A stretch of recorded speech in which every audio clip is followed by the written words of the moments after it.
Hello everyone, today we're going to be going over myotonic muscular dystrophy type 1. Now this is an autosomal dominant neuromuscular disorder, and there are two forms of myotonic dystrophy. DM1, which impacts distal muscles such as the hands or the feet, and DM2, which impacts proximal muscles such as the upper shoulders or abdomen. Now DM1 is the more common and clinically diverse form.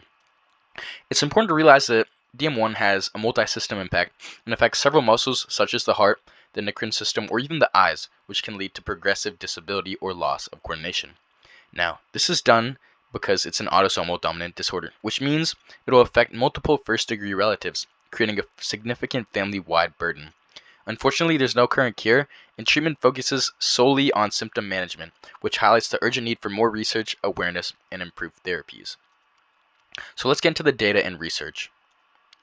The genetic mechanism of DM1 is that it's produced by expanded CTG trinucleotide repeats in the DMPK gene on chromosome 19q13.3, and this produces a toxic gain of function RNA, which, as we know, gain of functions tend to be autosomal dominant.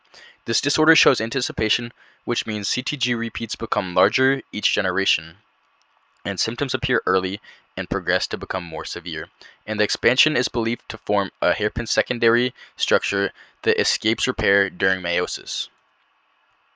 Now, congenital DM1 is the most severe form of this disease, and it typically shows 750 or even above 1400 CTG repeats, and this is almost always maternally inherited.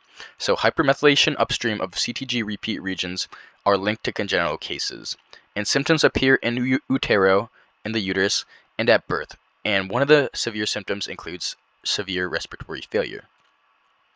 Now, CTG repeats differ by certain tissues. For example, skeletal muscles, cardiac muscles, or even brain tissue all undergo different symptoms. And blood samples underestimate the true size of these repeats, which highlights the need for better sequencing methods to understand it. And as repeats tend to grow throughout life, we're going to see a progression of symptoms.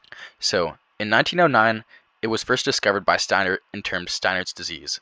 And in 1992, genetic testing identified that the RNA toxicity mechanism was behind this.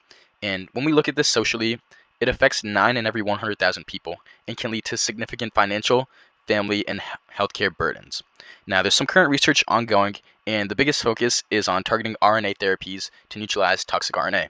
For example, the del-desiran antibody is designed to bind to receptors that regulate expression of toxic mRNA and reduce levels of harmful DMPK transcripts. DM1 is caused by CTG repeats, and this leads to instability or disabilities in muscles, and the best thing for us to do is to better improve our sequencing technology to understand this disease.